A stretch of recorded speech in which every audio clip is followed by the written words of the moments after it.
E para falar sobre a tão famosa imunidade, já está aqui comigo no estúdio a médica endocrinologista e da família, a doutora Maiquele Simes. Doutora Maiquele, muito obrigada mais uma vez por estar conosco. Obrigada pelo convite, boa tarde a todos. Seja muito bem-vinda. Própolis, né, que a gente estava mostrando ali. Olha ali. A Lili fez uma carinha ali meio de uma coisa forte, o própolis realmente é forte, né? Tu recomendas também?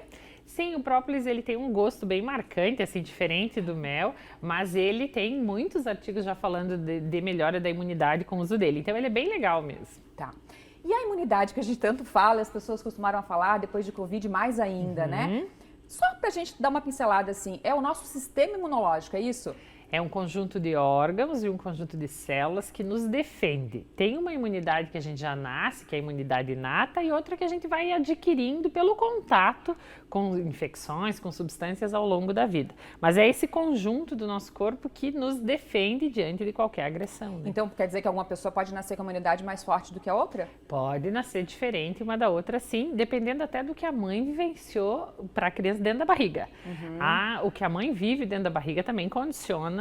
Quando a criança está dentro da barriga da mãe, também condiciona a imunidade dela. Tá, então isso aí não tem mais o que fazer, né? Não, essa já nasceu e pronto. A mãe pode fazer, né? Isso é um assunto bem importante também, né? Sim, que a gente pode falar depois. A mãe pode fazer. Mas aí para nós, né? A pessoa, hoje em dia, assim, que a gente fala, vamos aumentar a imunidade. Quais as melhores formas de a gente fazer isso? Tem uma coisa muito simples agora que eu falo e que às vezes as pessoas não se lembram, que é cuidado com o excesso de uso de sabonete e antibiótico. E junta um sabonete antisséptico, antibiótico em sabonete, passa no corpo todo. Você vai estar selecionando a flora que vive em você. Isso pode piorar a tua imunidade. Então, sabonete, aquele antisséptico, não deve ser usado o tempo todo. Isso é Qualquer sabonete? Mito. Não, sabonete sim, mas não no corpo todo. Entendi.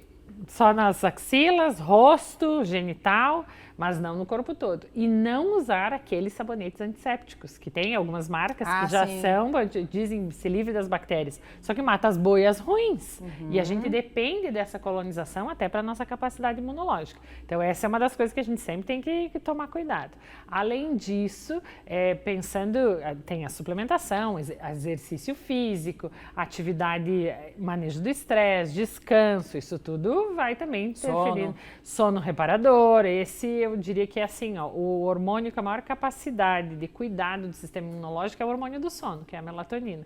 Então, quanto mais a gente dormir e melhor for esse sono, melhor vai ser a nossa capacidade imunológica. Bom, tem muita coisa pra gente conversar ainda. Tem pergunta aqui na tela, vamos ver quais perguntas que vieram pra gente. Como lidar com sinusite nessa época sem medicamento de laboratório? A Deia participando com a gente, Bonzanini. Deia, obrigada pela participação de sempre. E aí, doutora, dá para fazer isso? Dá. Sinusite é o processo inflamatório dessa região. Só que isso pode ser viral. As pessoas costumam achar que tem que ser só bactéria e tomar antibiótico, mas não. E para lidar com vírus é importante a hidratação. A lavagem nasal com soro fisiológico, isso também ajuda, e manter-se muito hidratado. No inverno, a nossa tendência é tomar menos água, mas o corpo precisa de mais água. E se eu levar para um paralelo assim, das práticas integrativas, ozonioterapia auricular vai tratar essa região sem ser com antibiótico também. Dá para pensar também aqui em lidar com o emocional em relação a isso, porque o corpo não separa o que é físico do que é emocional, né? Adoecer repetidamente dessa região tem uma relação com segurar choro. Então a gente fica aquele choro não chorado. Então sempre que eu adoeço de via aérea superior, olhar para ver que momento da vida que eu tô e ver se eu não tô guardando algum choro lá para deixar sair, né? É aquilo tudo junto que faz o nosso organismo, né? E quando fala em beber água, é água mesmo, né? Água mesmo. Por exemplo, claro, chazinho adianta, água de coco que muita gente gosta, suquinho. Mas não pode esquecer a água, isso não substitui, isso é importante dizer, né, doutora? Sim, porque o chá vem com as substâncias do chá. Se for um chá de camomila, um chá de hortelã, de cidreira, tudo bem. Mas se for um chá diurético, por exemplo, tu vai se desidratar, daí não é o mesmo, não adianta. O chimarrão não é água, porque o chimarrão é diurético, então tu também perde mais água. Então é a água mesmo, aquela da garrafinha. O ideal é que a gente fique no mínimo 2 litros por dia. Claro que isso varia de acordo com o peso de cada um, mas no mínimo 2 litros, mesmo no inverno. Tem que lembrar que é água então. Tem mais participação aqui? Vamos lá. Quem que mandou dessa vez? Como manter a nossa imunidade sempre elevada? A Renata, do Presidente Médici. Rê, obrigada pela participação sempre também. E aí, a gente já falou um pouquinho, né? É um conjunto disso tudo, né, doutora? De suplementação, pensando na imunidade, é a vitamina D. A vitamina D é a vitamina com maior capacidade de controle da nossa imunidade. E manter ela assim, em níveis de sangue acima de 30 seria o ideal. A D é que a gente consegue com o quê? Ou com não consegue? Sol. Com sol. Só que para conseguir níveis adequados de vitamina D com sol, a gente teria que ficar 1 hora por dia pelados no sol. O que não é possível. O que não é possível na vida do dia a dia. Mas seria a vitamina D, o própolis, ômega 3, né? São suplementos que vão realmente melhorar muito a imunidade. Então, avalie seus níveis de vitamina D se você estiver adoecendo muito. Doutora, e quando a gente fala assim, ó, para as crianças principalmente, às vezes adultos, sei lá, não andar descalço, não pegar frio, isso baixa a imunidade ou não? É mito? Tem a ver com a imunidade? Como que funciona tudo isso? Se eu usar o pensamento da medicina ocidental, vai dizer que não tem nada a ver. Se eu usar o pensamento da medicina oriental, a medicina tradicional chinesa diz que quando eu pego algum frio, principalmente na região embaixo do pé, tem um pontinho relacionado à energia vital. Então, você vai ter uma piora da tua energia vital e da tua capacidade imunológica quando tu tiver pegar uma friagem, como diziam, né? Então, tem sim uma relação e aqui vale se manter aquecido. Até a água, não é para ser gelada essa água que a gente se hidrata.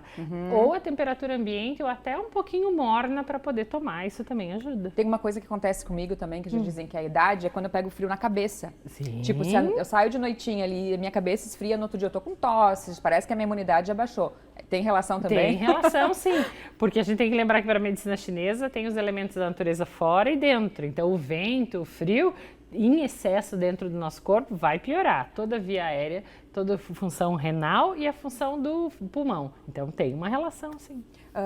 Tem você falou da ozonoterapia, já falamos da alimentação, sono, né? Manter-se saudável como um todo. Algum tratamento alternativo para a gente aumentar a nossa imunidade? A acupuntura, a gente estava falando agora das bases da medicina tradicional chinesa. A acupuntura é uma das técnicas que eu gosto muito para melhorar a imunidade, não só no período agora de resfriado, mas para os ciclos da vida, para as mudanças todas, sempre a acupuntura auxilia. A ozonioterapia também é uma técnica que eu acho bem interessante para a imunidade. Essas duas, assim. Mas reiki, meditação, tem muito artigo falando até da meditação como melhora da capacidade imunológica também. Daí você fica bem, né? Consegue dormir bem, é tudo aquilo que a gente falou no começo, né, Dá doutora? uma melhora geral. Só pra gente encerrar, então, a imunidade baixa porta para várias doenças. A gente acabou não falando da parte ruim, porque a gente quer falar de prevenção, mas só pra gente encerrar aqui. Sim. Quando a gente tem uma piora da capacidade imunológica, é mais fácil de eu ter infecção, mas é mais fácil de eu desenvolver um câncer, é mais fácil de eu ter uma doença neurodegenerativa, é mais fácil de ter uma doença até autoimune, porque a doença autoimune também é um desequilíbrio da capacidade imunológica, que está hiperreativa. Então, também olhar para essa imunidade e se cuidar está prevenindo todas as doenças, não é só o inverno, não. Muito bom, muito obrigada. A gente podia ficar falando horas sobre isso, né? Sim. Porque daí a gente tem que cuidar da nossa saúde como um todo. Sim. Muito obrigada pela participação, Obrigada é sempre bom a você. tê-la conosco. Até a Obrigada próxima. a você. Até. Excelente Boa tarde. semana. Obrigada.